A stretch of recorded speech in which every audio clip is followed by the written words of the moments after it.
Hello, everyone. Welcome to what is the second session in a series of three LinkedIn Live sessions discussing the XR for Humans XR Code of Conduct, which is a document that is being produced by the XR for Human project, which is a Horizon Europe project exploring the topics of ethics, interoperability, and many related topics within XR and immersive technologies in Europe.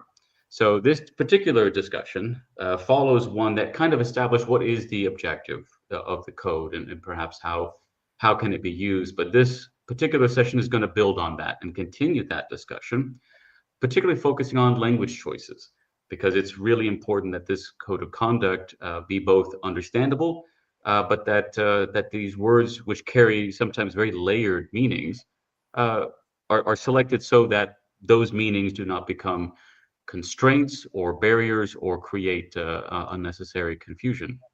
Though perhaps they do create some relative confusion, which leads to discussion, which leads to a better decision in the end. So I'm joined today by Alina Kadlubsky of OpenAR Cloud Europe and Christina Voinov of the University of Southeastern Norway. These are two partner organizations within the XR for Human project. XR for Europe, which I represent, is also one of the partners in the XR for Human project, which is now we're in our third year. So we're getting towards the end of this project, which is why it's very important that the output deliverables, the key things that the project is creating, such as the code of conduct, become more engageable and accessible to the wider industry, because it needs to get the feedback of expert designers, developers, and these things in order to be the most useful and readily adoptable by them.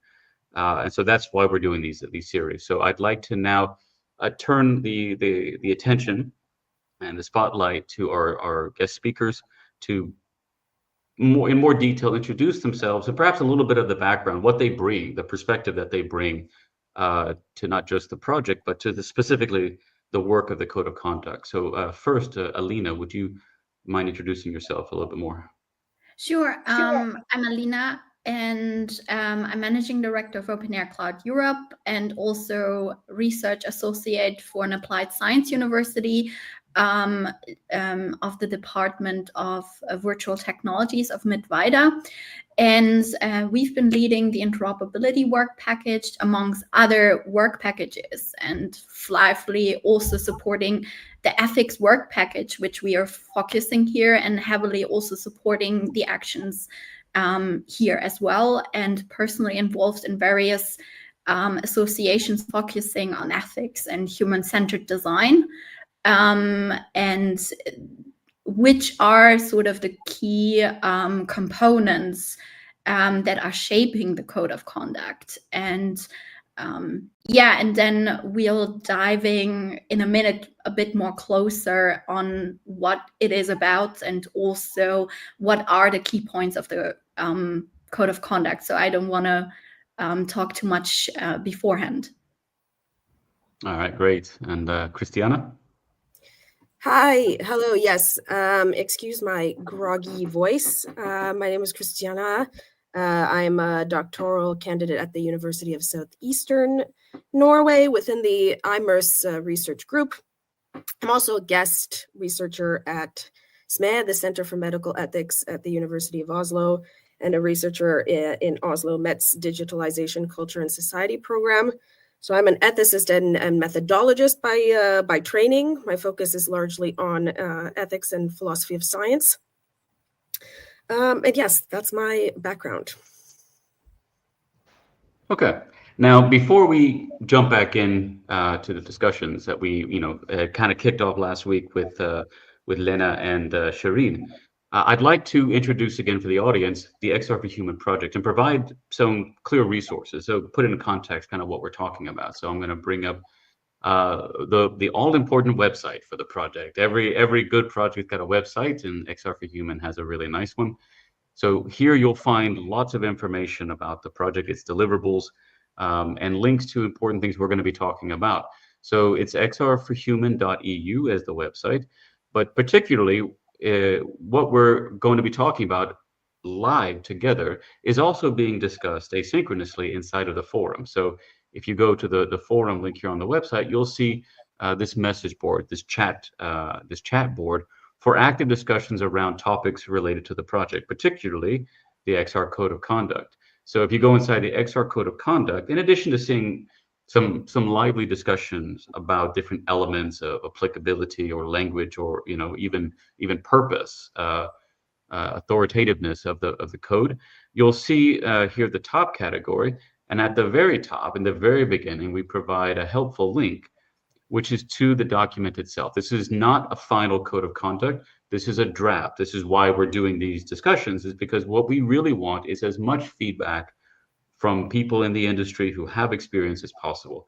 So that's just a sequence of, and we'll put in the comments of this event, actually, there should already be links to these resources. But if at any time during the discussion you want to check, you can, but this is what we're going to be referencing. So the code of conduct is structured so that, in addition to just the preamble and the scope, it really starts with the guiding principles. This is a section that outlines principles that should be running continuously throughout every following aspect, very high level, issues and topics there, to be followed by articles. And the articles are where they get a little bit more tied directly to the decision making of a designer, a developer, or a deployer of an immersive application solution. So it's important to know that the code of conduct that is being drafted and that we're discussing today does have these two separate sections. And so the language differs there too. So just keep that in mind as we're discussing some of the language choices, that when you see that, if you are going to take a look at the draft, and encourage you to do so, that that you might detect a language, something becoming a little bit more specific in one part, where elsewhere, perhaps in the principles, it's a little bit less specific. So that's just a resource that is available to you. Again, check the comments. Now, and as we're discussing today, this code and the language used, please feel free, if you're watching live, to share your comments directly alongside our discussion. And when we are able to, we will definitely try to respond to it, answer any questions that we can, if you have them. But if you want to share your comments, we also may discuss those comments. So feel free to engage in real time. But now, with that out of the way, let's kind of get into it. So I start off with a very simple question, but one that I think is important to start with. It's when we say ethics, particularly in the context of immersive technologies, what are we actually referring to? Because everyone knows what ethics means, but does anybody really know what ethics means? I guess that's another way to rephrase that question. Yeah, I could start with this question, and then Alina, feel free to jump in whenever you'd like. So if I were to enter into a conversation with you and casually use the word bachelor, you would know exactly what I was referring to, right? You would know that I was referring to an unmarried man. And if suddenly the meaning changed for you, I could reasonably say, well, you're wrong. Like, we're not in agreement on this terms, and you're the one that's in the wrong. Clearly, a bachelor means an unmarried man. Now, the same thing cannot be necessarily said about ethics, right? Lots of disagreement, inherent disagreement built into ethics, both as a high-level concept and in terms of the terms themselves. So we could start with, what does it mean when I say the word ethics? What comes to mind? So for some people, when I say the word ethics, what they immediately think about are their perhaps feelings about right and wrong. And yet a philosopher can respond that we can think of cases where the right thing to do and how one feels about doing that thing deviate, right?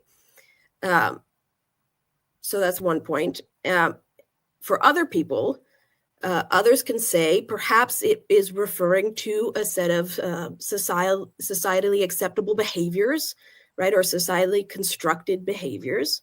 And yet we can also think of several societies which behaved a certain way, which we judge, or we can reasonably judge, as ethically wrong. So, and yet these definitions are onto something. These intuitions people have are onto something. They're onto the fact that ethics has to do with right and wrong, good and bad, right? They're onto the fact that ethics is in the business of prescription. And this is what philosophers tend to think of it as well, with a little bit more systemization involved, right? So it refers to a set of standards or a system of getting at what we should be doing in relation to one another. So these standards, these systems, they're not random. They're what we like to call well-founded, and they can be well-founded in terms of rights, in terms of obligations, in terms of specific virtues. But these, and this is the tricky part, these rights, these obligations, these specific virtues are not easy to apply in practice. That's the stickiness of theory to practice, abstract to in situ. And I could give you a bit of a clearer example that kind of illustrates my point. So in the 90s, the US saw a lot of debate over physician-assisted suicide. So in one state, and I don't remember which state this was, I think it was Oregon, they set up a committee, which included a philosopher to discuss the question, to answer the question from a policy perspective: is physician-assisted suicide murder? This was the question that they were trying to answer, they were trying to get at. And the philosopher determined that, yes, according to their set of standards theories, yes, physician-assisted suicide was tantamount to murder. But nevertheless, they considered it morally permissible. But for a lot of people, constituting something as murder would automatically make it impermissible, right? They have a specific morally loaded understanding of that word, of the word murder. So this philosopher faced the task of standing by their philosophical conviction, their philosophical argumentation, or making a rather pragmatic decision that would convince a committee of the permissibility of assisted suicide. So they were aware of how their argument would lead to different political conclusions or practical conclusions. And it's the same in our context here, right? We may have some sort of conviction, but we need to be able to apply that cross-politically and very practically. And that is really difficult. So that was my long answer. I don't know if you have anything to add, Alina. Yeah, I would even argue in our context, being in emerging tech or immersive technologies, we are dealing with technologies. In general, technology has always been a double-edged sword. And especially in the involvement, and I think we'll later on also dive a bit more clearer and touch upon the mapping of ethical and emerging risks and harms. But what can be nowadays, from a perspective of a creator or a developer, be a bit foggy is where are the moral boundaries, and also where can one provide guidance? And I think this was our approach. Is we had various other work packages feeding into the code of conduct, and the code of conduct being more or less being the first one who is striving towards providing a practical guidance, a guidance for you to question certain decisions that you are making in your ever-changing and evolving production processes that are heavily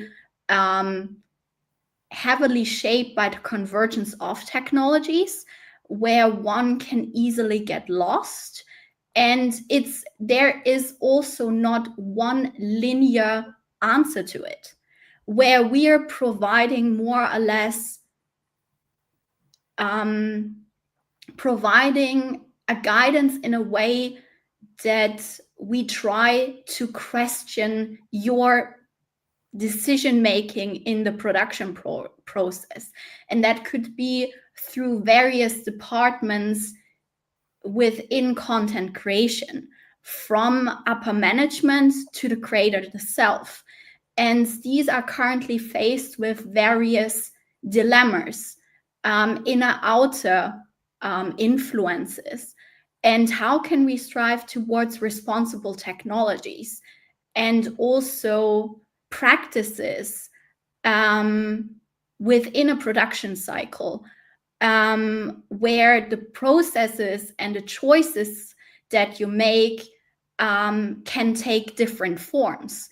And how can we strive to responsible technologies and it becoming an essential endeavor and a key of shaping technological advancements within Europe, and be aligned with moral principles, and and be the next level on how we want to be seen in these technologies.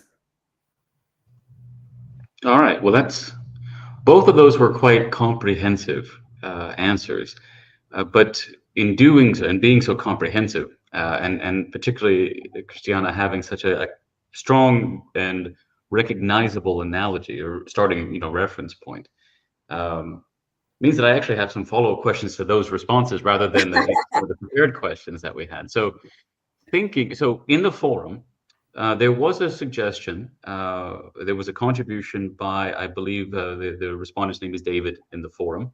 So in one of the main chat threads, you'll be able to see for the code of conduct. In one of the elements of the response was that education, the requirement to educate, should be in the code of conduct. And what was curious, and the follow-up question was that was that self-educating? Was that the role and responsibility as the proper conduct of a designer and a developer is to constantly be educating, continuous learning, or was it to educate their users or the audience that they're engaging with? Because they're different. I mean, obviously, but there's potentially a value. And my understanding was it was probably both, but more on educating of the audience and the user base as to the risks. So it's interesting that in the example, Christiana, you mentioned with the physician-assisted suicide, this question of, well, I know if I say it in simple terms, what the reaction is going to be. Do I consider obfuscating in order to avoid that barrier, that instinctive barrier, to hopefully get at legitimate, deeper consideration? Which I think as an instructor, a teacher, an educator, that's a fair question always, is how do you present the message? How do you present the material in a way that your learner is going to engage with this in the most natural way, or less, I guess, inhibited way? But for immersive technology, I think it's quite relevant because we often talk about that very few people really know a lot about how these technologies are made or maintained, what the design elements go in, or even very few people really, quite frankly, experience it enough, immersion digital immersion to, I guess, to really understand what's going on when they are digitally immersed. What are the power dynamics here? So owing to the general lack of deep understanding and a knowledge of the user base for these technologies, how would you both kind of address this question of how much the code of conduct, or designers and developers rather, should be educating their users and audiences, number one, but two, doing so in a way that doesn't trigger instinctive rejections of, say, my data or metaverse dystopias from sci-fi? Like, how much do you think the messaging, it's okay or even appropriate to put that in a way that isn't the direct way?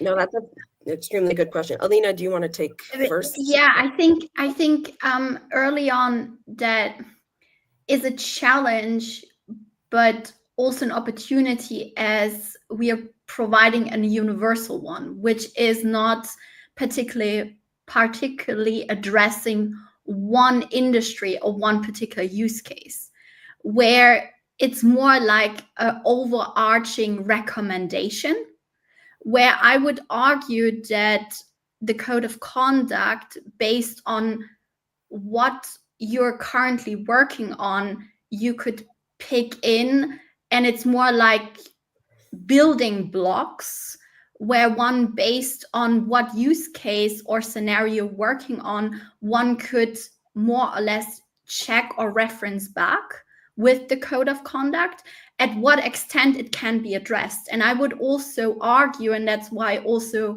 the feedback from the audience at this stage is so important, is it might not be complete. We might be missing things. But this is also the challenge, but also the dilemma that even we as creators are in, that being so umbrella-like, we can't, I mean, we had this long debate last year so many times, should we provide examples? But that would also limit us to certain ways. I think it's more or less, if someone goes through the code of conduct, it should be thought-provoking, that you then sort of reference back and ask yourself certain questions, sort of more or less enhancing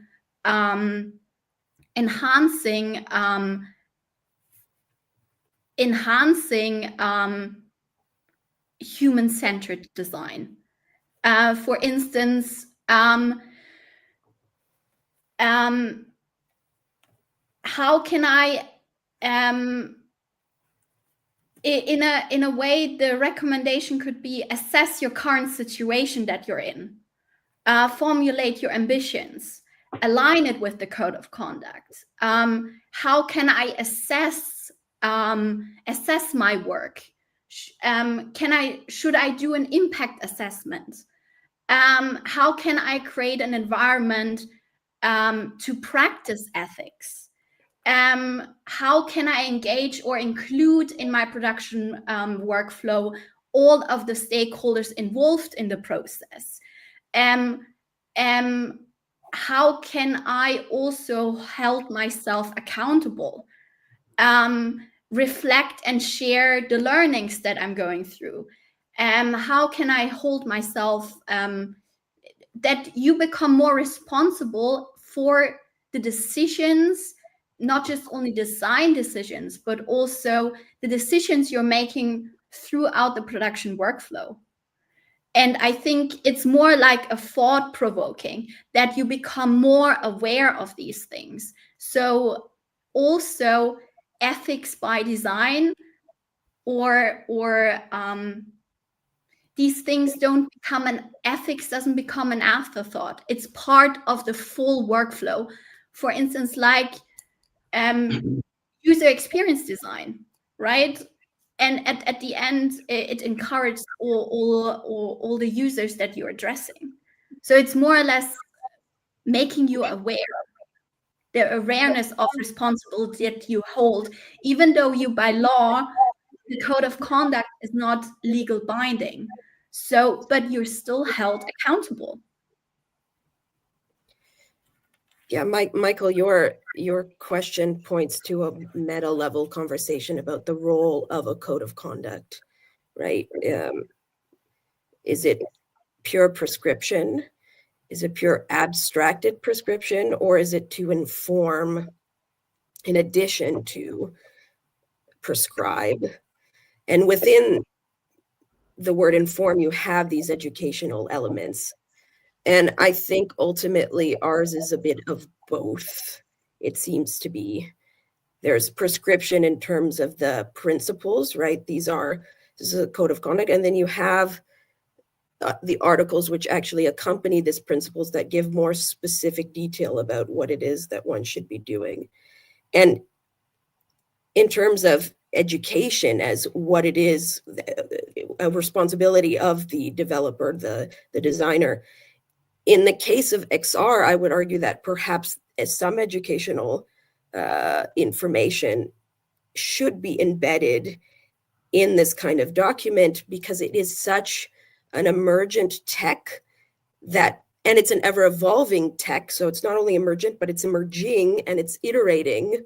And there are more dimensions that are continuously being implemented within this space, that the nature of the technology itself and then the risks that it may or may not have, both at the individual level and at the societal level, those may look different than perhaps more traditional technological mediums that the everyday person is used to. I would argue that most people don't actually know what they are engaging with when they are engaging with something like an immersive VR experience, where they are within an immersive space using a headset, for example. I don't think that they understand that it's not just about data use or aggregating data, but that they're also in a mediated experience, that there's something about their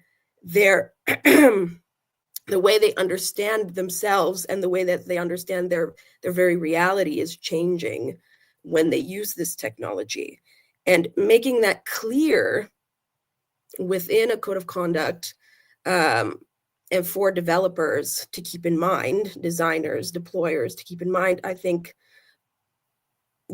is an important aspect of this work. And I would like to see it highlighted even more so than it already has been. I think there's been some talk of the digital mediation in article. You brought this up at some point within the forum. 6.7 in particular has some of the digital mediation aspect, but I would really like to see more of this discussion on the epistemic dimensions of the technology and how it could and how we need to educate the public on this very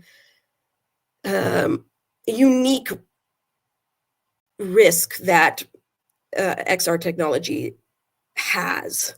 Yeah, it's, I mean, we have other questions. I don't want to spend so much more, but I mean, this is just typical of these discussions, that we can really go down a rabbit hole, and it can be quite rewarding and enjoyable.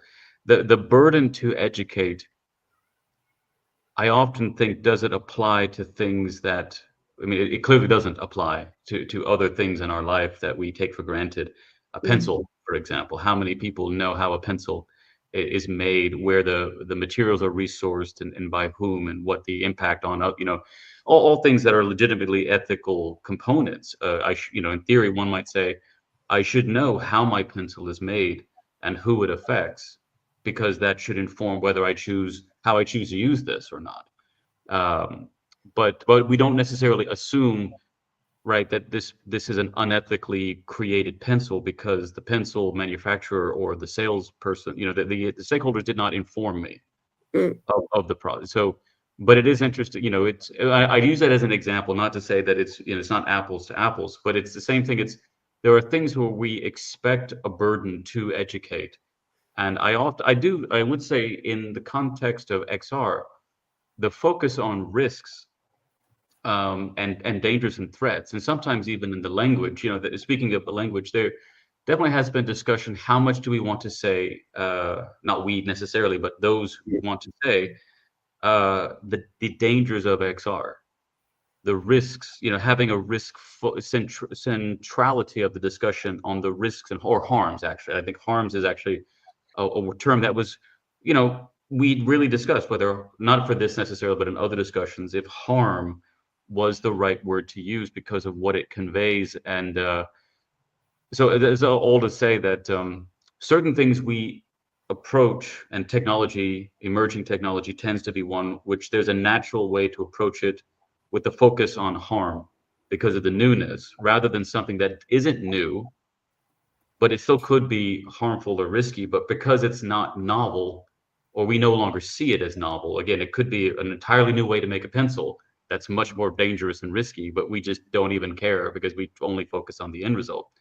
You know, the burden isn't always there. So I think for a code of conduct, one challenge is for designers and developers who may not feel that they have to carry this burden. They've got other burdens already on them as the makers of something. Assuming, you know, trying to convey and compel upon them that they should adopt and aspire to taking on this extra burden. To be, I would say in the code, it's transparency. That's usually that's the principle that I think that most aligns with education, though it's not exactly the same thing. But the transparency principle is, like I said, it's very important to get the wording right, because you want people to adopt an extra burden that, you know, they simply may not approach it with the same type of you know, perspective as a user, again, because they're on the other side of it. Yeah, that's why early on, sort of early in our conversation, added this sort of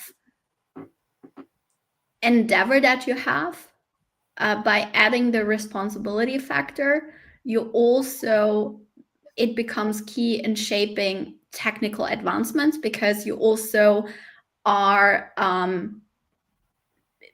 making the entry level easier. You are striving. It's sort of the discussion that we had to shaping the narrative on a positive side, so that you're not adding an additional barrier or hurdle on top, but more or less having a positive narrative by saying, yeah, you're making technology more accessible. And therefore, if technology is more accessible, you also thrive adoption rate, which is what we all want in this industry. And a key part also in our code of conduct is also that it's interdisciplinary. So even though it's not legally binding, I think you touched upon an important factor is even, I mean, we've done the legal gap analysis, and it shows there's also, from a legal side, on how it can be applied to XR, that there's still a huge gray area, right? And that also touches upon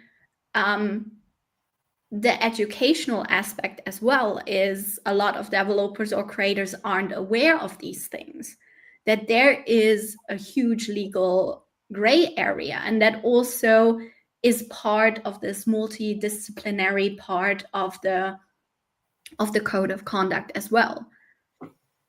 And that reflects the risk and harm mapping. So there's been a lot of work that was done in other work packages that are coming together in a summary of various layers in the code of conduct, which makes it also so complex, and why I also encourage everyone who's interested in other domains to drive a bit deeper into various other outcomes of this project.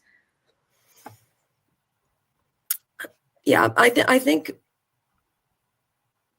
this is a hard problem, because we, as the code of conduct scribes, the creators, we're making this claim that there's some sort of ethical obligation, this moral responsibility built into being a designer, developer, a deployer. This is an assumption that is built into even the very existence of a code of conduct.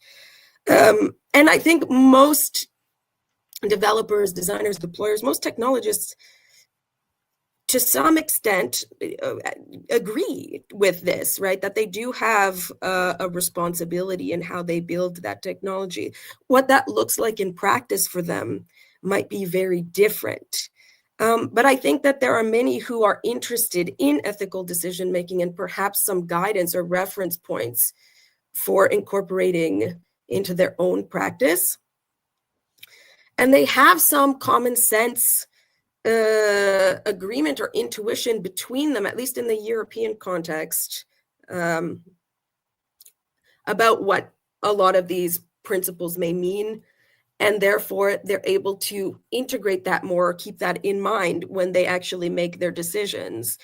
Putting it on paper is a way to make that a bit easier for a technologist who has a lot that they have to keep in mind already. Where it becomes difficult is convincing a technologist who is unconvinced that they have a responsibility to build tech ethically. That, I think, is the hard problem. How do we shift the industry standard as a whole from just viewing these sort of documents as a checklist and not as a tool for reflection?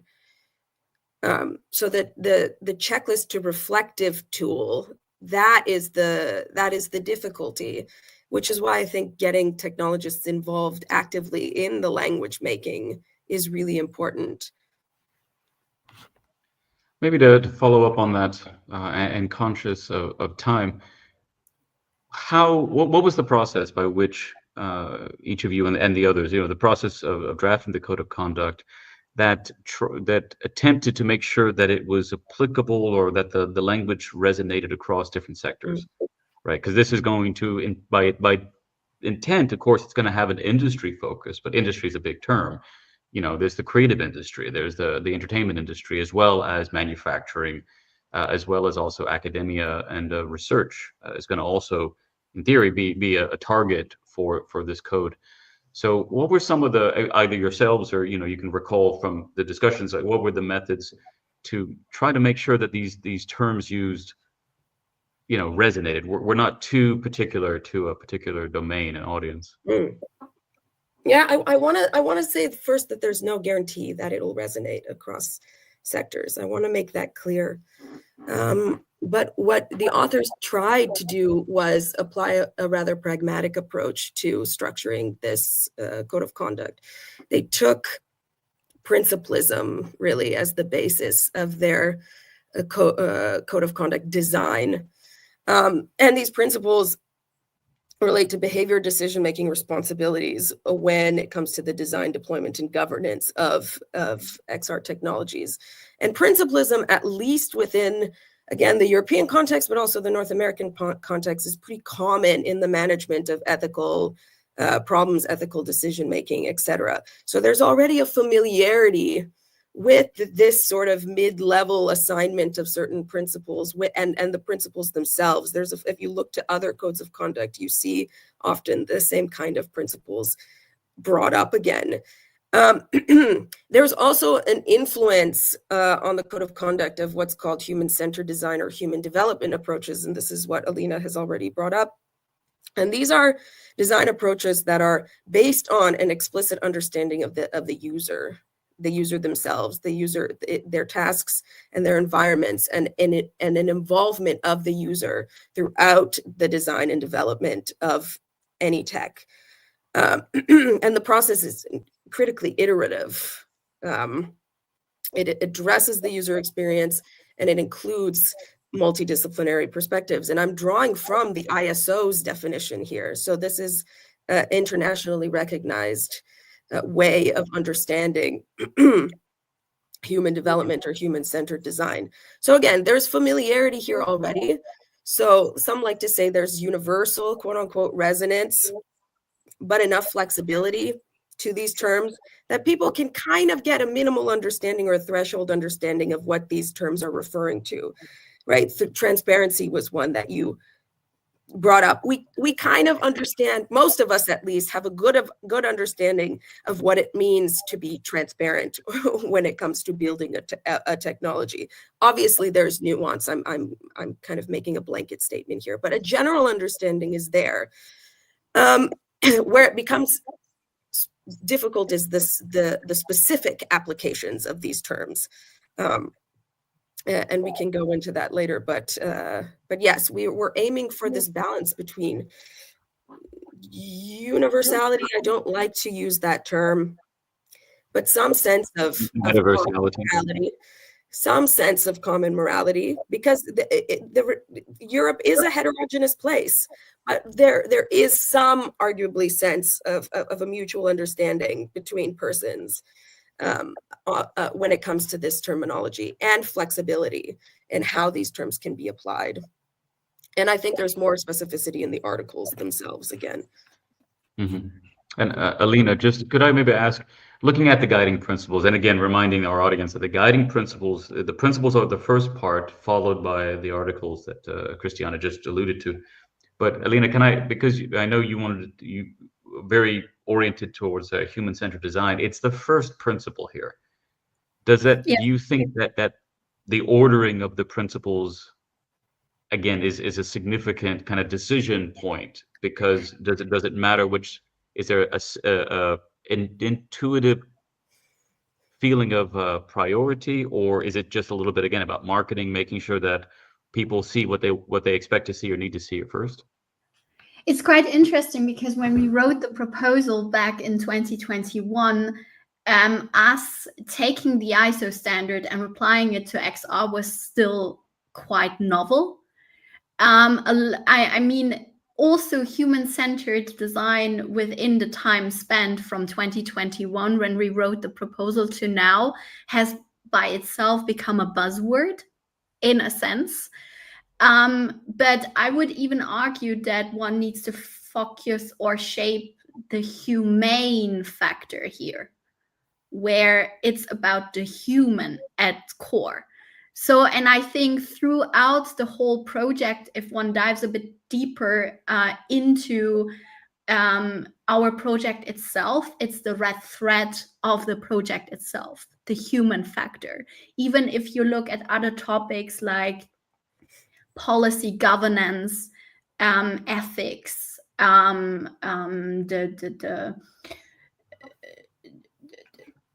the experience library. I think even in other outcomes and deliverables, I think this is really the red thread of the project, and that's why it's on top. It's at the core and at the center of our project itself. I mean, we're called XR4HUMAN, so you even have the humane part in the name of the project, and that's why it's on top. But also, I would argue that we've been focusing on this interdisciplinary approach, why we also with the code of conduct look at the state of the art, but even beyond that. So how can the state of how could the code of conduct stay along of its time, especially it's in such a fast-paced environment like emerging technology. So we are even here going beyond state of the art. What are emerging questions, challenges, even not even saying risk or harm, but challenges that we are facing? And so I think this is a key part, especially if you look at articles like 6 or 7, be altering physical reality, right? Emerging questions, especially when one looks at mixed reality itself, where the physical and the digital world seamlessly start to interact in real time. And it's not just only the visual aspect, but especially other components like real-time data and other aspects. So we're looking at state of the art, but going even deeper into it. And I think that reflects the principles, but even the articles. Also, go ahead. Just to jump in, I also want to say that this code of conduct isn't sort of built off of nothing. It builds extensively off of work that has been done in work package 2, the ethics work package 2.1, 2.2 deliverables in particular, which are available openly and online. So we see resonance when it comes to these terms. Designers and developers and stakeholders across sectors have been using these terms, have been talking about, we'll say, challenges, risks, harms, etc. for years. We saw it extensively in a mapping of risks and harms across XR literature that we conducted over the last 20-something years. So this was a kind of this was a way to refer to those findings, or better understand or better present those findings for someone who is attempting to make decision in their own in the way that they build their tech. And maybe just a moment, I'll just, for the audience, just bring up where they can find the outputs that you referenced here, particularly from work package 2 here. So a little bit further down, there's so many. the mapping of risks and harms of XR technology. So this is on zenodo.org. This is a public repository for not just the XR4HUMAN projects, but many projects, outputs, and research and such.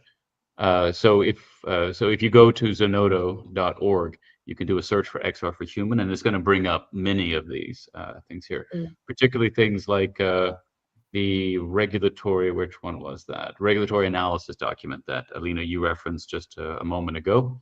So there's quite a few here, few things here that led into the current stage of the draft code of conduct. So just for those who weren't familiar, these things are all publicly available out of the project at zenodo.org. Yeah, and these things are XR specific, and that's what's really critical here, is that this code of conduct is very much aiming to be XR specific. It's trying to highlight exactly what it is, what is a unique feature of XR that needs to be considered within the design life cycle. Yeah, I mean that's why, because otherwise there are many codes of conduct. So why this one? Is that it is focused specifically on a field that doesn't have a widely accepted, a widely established code of conduct for the creation of it. So again, just conscious of time, I'd like to maybe come to one last question. And again, anyone who's watching and listening live, you have a few more minutes to share your comments or questions if you want a live response. But just to put you both on the spot, because you both have, I think, answered the question in other questions, embedded in some of your other responses. But what would be your separate, individual kind of dream scenarios, ideal scenarios where someone is using the code of conduct, to say a designer or a developer or deployer? So, you probably have to pick one of those profiles in order to, describe this ideal scenario. But how do you see them using it? Because I think one of the questions was, right, one prescriptive or perhaps informative. Another one was as a kind of a checklist of due diligence, or something deeper, something a little bit more self-reflective. So maybe Alina first, and not to say that you have to take a developer's perspective, but choose one of those profiles. But yeah, to kind of describe how you ideally see it being utilized. I think I touched upon this quite early on in our session, that I really see it as a recommendation. Because I also see it not as a linear, okay, this is but more or less, if you go through it, you're working on a certain use case or a certain task, that you could look upon it and use it as a guiding, that you pick out the parts that are aligned with the tasks or the challenge or the project that you're working on. I think that makes it so unique, but also so broad. So that's also why my answer is a bit vague. I think we are working on a more concrete thing. I know we are also working on a checklist, more or less. But I think it's more or less like the North Star, like the guiding light, right?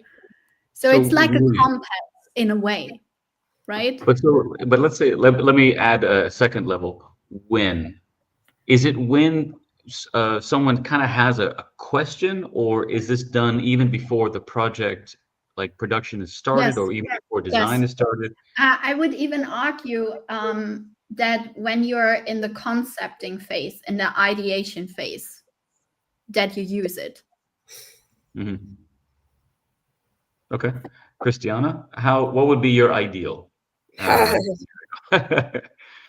Yeah, this is a really difficult question for me to answer, because I could give an idealist response from the perspective of a philosopher, but I'm much more interested on how people practice ethics on the ground or in situ. And your question makes me think about when I was reading through some of the forum comments about how maybe it would be the morally right thing to do would be to offer the kind of avatar that can move between virtual spaces, right? You have some sort of ownership over your avatar identity, and you could have some kind of mesh that can transfer between. I think you brought this up yourself, Michael, in the forum. And then someone responded, I'm assuming a technologist responded, well, would we even want that? Isn't the point of having multiple virtual environments is to decide to be multiple beings in different environments, right? So there's the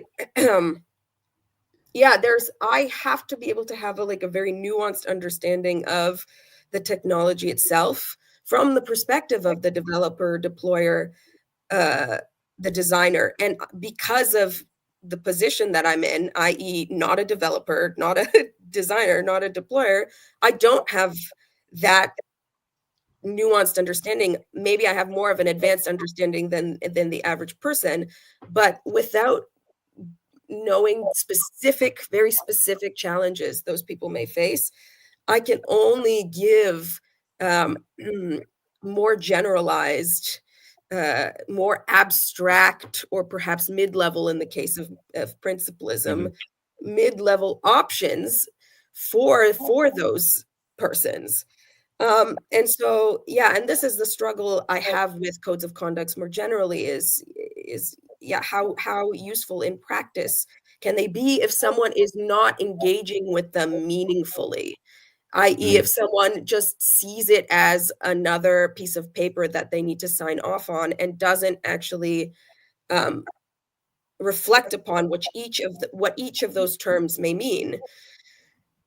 I have no solution for this. I mean, I have ideas, but I have no simple solution for this. I think this is why also we are now calling to everybody in Europe or beyond that is working in this industry to provide their feedback. And I can only address and call upon everybody who's listening. You can become part in shaping this. And I think this makes it also so interesting. So you can actually become a part in shaping this code of conduct. So if you go through it and you say, no, I disagree, or I think there's one particular article heavily missing, I think you become a co-author in this. This makes this such a collaborative, amazing project. So we started more or less this, but it will take turns and evolve over time. And this is the other aspect. This is just a first version, right? It's an ever evolving start of something. And so I can also just second that. I think interesting is also how will one work with this? What would be a proof of concept project? And I think linking it to various other forms within the project. I think the experience library is one example, but I'm super curious to see if this is out. How is everyone working with it, right? And we are still at the very beginning, so this also makes it so challenging to answer this question because we don't yet know. How will this be adopted, right? I mean, it's Christiana, your answer, your response here also brought up a fundamental question that I think was even asked. Certainly, I asked it to myself, and I think in earlier meetings in the project. Was how is a code of conduct drafted and then presented to the potential adopters to engage with and say, how do we make this how do we make this better fit for you? Or is it a reflection of existing practice? And then a question of how to go beyond that. So then that question is also, who are the authors? Who ideally would be the authors? Because, to this, in the second scenario, it would be the authors would be predominantly the potential users. So it's more like a collective, generated thing rather than something prescribed. again, going back to that prescription, one is reflecting of best practice and then perhaps using that as the foundation to go forward. And another is saying, this is ideally what we want. How can we make this, if not lower it per se, but how can we make this more accessible, more feasible and practical for people who weren't the ones who wrote it initially? I think that's a fundamental question that you kind of highlighted here. But Alina, I think you put it in good terms, that this is meant to be a co-authored document with a very wide range of practical practitioners, professionals and practitioners in the space. And that even when the project of XR4HUMAN is finishing at the end of September, it doesn't finish per se. That's just the finishing of the 3-year part of it. But there's these documents will be maintained for many years after, and are supposed to grow and adapt and change. And so in 2 or 3 years, this particular draft may look very different than it does at the end of the project, when the project says, this is what we achieved with our research, with our work, with our stakeholder engagement, and these things. This is where we feel very confident in, and this is what we're going to present, knowing that where it goes from here is just a matter of industry engagement and time. So I think whether now or later, this ultimately should reflect more of the authorship of practitioners. I see this very much as a seeding of a document. It's meant to be providing a framework and a starting point, but then takes off from there. And hopefully, ideally, it also feeds in various activities within the European Commission or in Europe in general. And who knows, it might turn out in some form or layer or another feed into advancements, even in legal activities. Who knows? Because we have such a broad range of stakeholders as well. So this will address policymakers such as developers as well, and even standard work. So yeah, who knows? Hopefully down the line. I mean, I think when it comes to discussions of like law and regulation from this, my understanding is, fortunately, we don't have something like a Virtual Worlds Act, any visibility on the horizon, which is good, because I think this is an indication as well where we are now. We need to work towards that, right? This has to be co-authored by the practitioners in the space and owned in a way. They have to really own it before it ideally gets to that point, because otherwise there's going to be a real incongruence. Or even conflict. But if I might, just with very little time that we have, because we didn't really highlight any specific terms aside from maybe transparency and a couple other things, but ownership. I mean, I remember we talked about words like authenticity, and there were some other words, but ownership is a term that I think is a really important one, because we talked about like ownership of things like my avatar. My data is one, but also my avatar, or these objects. Yeah. And I would like to kind of throw it out there.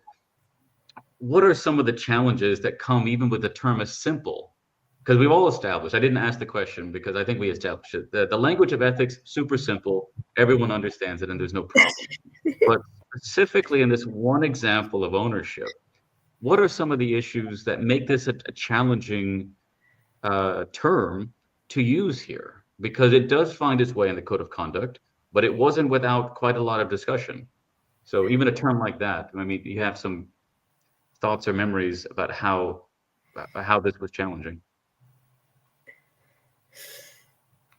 Certainly. I mean, ownership from when one, I think, thinks of the word ownership, they immediately draw upon legal references, and they look to some sort of maybe even capitalist regime, or some sort of economic understanding, some sort of binding understanding of what it means to own something. And then with that come certain rights, and with rights come certain obligations between persons. You cannot just open the door to my car and sit in it and drive away with it. I own that car. That car is mine. That when it comes to digital spaces is more nebulous. There's not a tangible thing to link ownership to. And so there are some inherent difficulties. And when we talk about ownership of identity, then we're getting into even more nebulous spaces. What does it mean to own my own identity, my own image? Actually, this makes me think of like a recent on a recent case when it comes to Instagram. There was a woman who claimed that someone was infringing on her most fundamental claimed copyright law infringement because she had a particular way of presenting herself on Instagram. And she was frustrated by the fact that another person was presenting themselves in the same way. So she felt like she had ownership or claim, and therefore had some right to monetary remuneration for violations of her image, or her image being stolen, her identity her online identity being stolen. So it's a nebulous space. I don't have a clear answer for this. I only have more questions. And just Alina, in just a second, I just want to highlight that the reason I highlighted full control here is I do remember at a certain point we had to try to describe what is it that the ownership was to mean here. And I think one of the terms or phrases that we ended up using frequently throughout this article and following was the idea of full control is kind of what we mean by ownership. But I just wanted to highlight that for the audience when we're looking at this article. Yeah. I would even argue it feeds into multiple also technical limitations also when it comes to interoperability and limitations of standards as well, where standards need to merge and further advance. So it's also various level, and this is where I'm repeating what I said before, is this is also where we're trying to address emerging challenges. I mean, we are in Europe talking currently about a digital passport. One could argue, yeah, but what about a virtual passport, right? Especially also in regards to mixed reality, informed consent, where we are changing, I mean, putting up a filter on your body without being informing, changing how you're perceived in the world. A really interesting example was also recently, the easy way of, with AI having this Studio Ripley effect, right? Where one could argue, oh, this is an IP of a studio that has been well known for this type of style, and you're using it now for your own photographs, right? So we are even touching upon all these new emerging challenges that one's facing. So this is just the start of something like that, where how am I perceived in the world, or what we are creating, how this affects us and our surrounding, and even the long-term effect of it with us in space. Space could be in virtual space, but even in a physical space where digital merges and seamlessly interacts with its physical surrounding. And AI becoming a layer of it, right? So, and we haven't even touched upon that. So we can already lose ourselves even in these rabbit holes now. And I think we could continue this discussion for another week. But it's good that you mentioned AI, because for those who are looking at the code of conduct, one definite discussion was how much to address AI in the code of conduct. And it was generally perceived, and machine learning, yeah. So generative AI and machine learning, so to identify the two. So the decision largely was to not try to replicate other regulations or other requirements or other things that a designer or developer or a deployer was going to have to follow these other things anyway. They don't need to be replicated in the code of conduct. One question was, how often do we reference, do we point to say, hey, remember that law? Don't forget that law. It's a little bit, it was perhaps patronizing or not. Again, it depends on, quite frankly, whether the audience is very much aware of that or not. So there's always a presumption of that. But that was an active question. So that's one reason why you won't see generative AI explicitly referenced throughout here. It's certainly implicit. It's certainly embedded in the thinking, particularly around transparency. That's probably one of the areas where it's most clear whenever we're really talking about transparency, particularly like in shared spaces, referencing the transparency of generative AI powered agents and entities and stuff, particularly here, engagement with non-human resources. Speaking of terms, non-human resources, I want to say I was one of the primary contributors to that term. I'm a big fan of not saying things like non-physical or non-real, or the non-human part is, I think, anything that isn't the person is a good catch-all for these other things. But anyway, that's why if you're reading it, you don't maybe see generative AI as much as you might expect. It's because it's embedded in it all, but it is not meant to be redundant to what else is already going on with the AI Act and other things. But again, just because of time, I think we're going to close it here. I would like to once more, for the audience who's just joining us at the end or has stayed with us all the way through but forgot the beginning, the XR4HUMAN Project's website is where you can find a lot more information about what we're doing as we finish up the last few months of this particular project. So at XR4HUMAN.eu, you'll find the experience library, which is a repository for non-commercial projects that demonstrate best practice.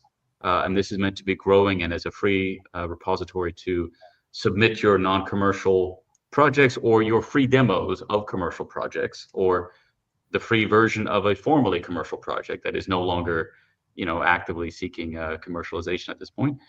Our deliverables, and again, the XR4HUMAN forum, where these discussions are continuing kind of asynchronously all the time, particularly around the XR Code of Conduct, which you will see in the link here, which is also in the comments of this event. It will put in the comments on the YouTube as well, or in the description for the YouTube video, is the SharePoint where you'll find the current draft of the Code of Conduct. So you can share your comments, criticisms and feedback and suggestions either in the XR4HUMAN forum or directly into this draft document. You'll see already there are those who have committed suggestions and comments.